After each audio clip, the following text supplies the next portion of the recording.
just did not have their quarterback playing well. Dak Prescott was not doing well.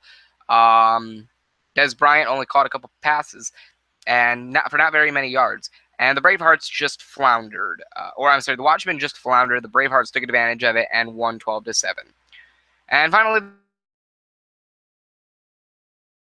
Bulls, the defending Spalding Ball champions, 31-7, picking up 24 points in the fourth quarter. How can you let that happen? Chicago just all over the place, a mess in week 1-2.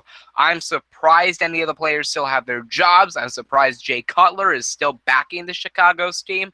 It was a mess. It was a travesty. The Bolts picking up fucking 17 points. 17 points off of defense.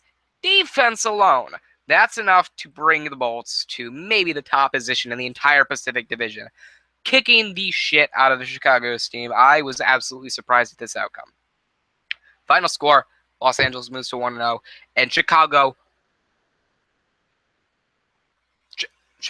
just earning 0-1 as their start.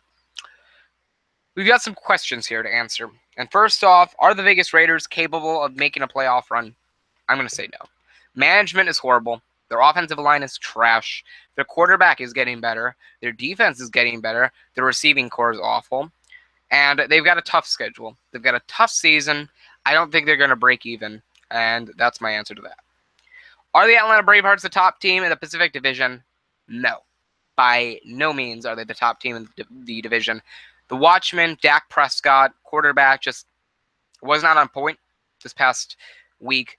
The Bravehearts looked better. They capitalized on the loss of momentum for the Texas Watchmen.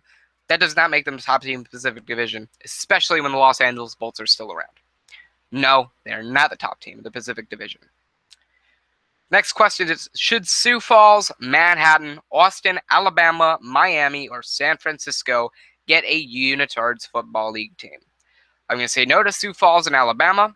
I'm going to say yes to Manhattan, Austin, Miami, and San Francisco, which are teams that want UFL teams for next season. Next question, should the UFL make through on a set of divisions in each conference? I'm going to say yes.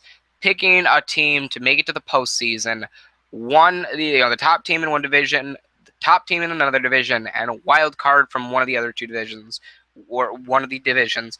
Yes, I think each conference should have two divisions, and I think that would work out best for the league.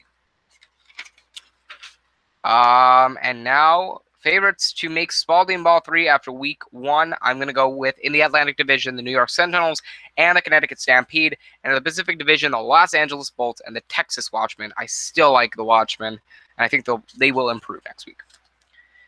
Next up, we have the preview for week 2-1. The Baltimore Capitals 0-1 at the Texas Watchmen 0-1. I'm going to the Texas Watchmen win this game. Vegas Raiders at 0-1 at the New York Sentinels 1-0. I'm going to go with the New York Sentinels. Great defense.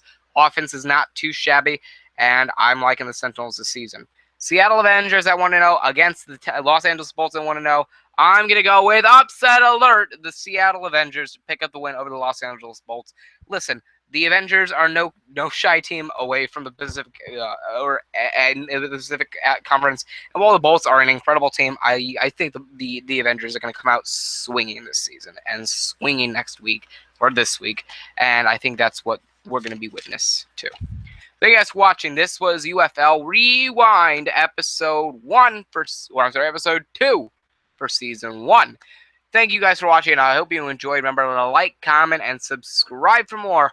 My name is Zach Hardy, and I'm signing off.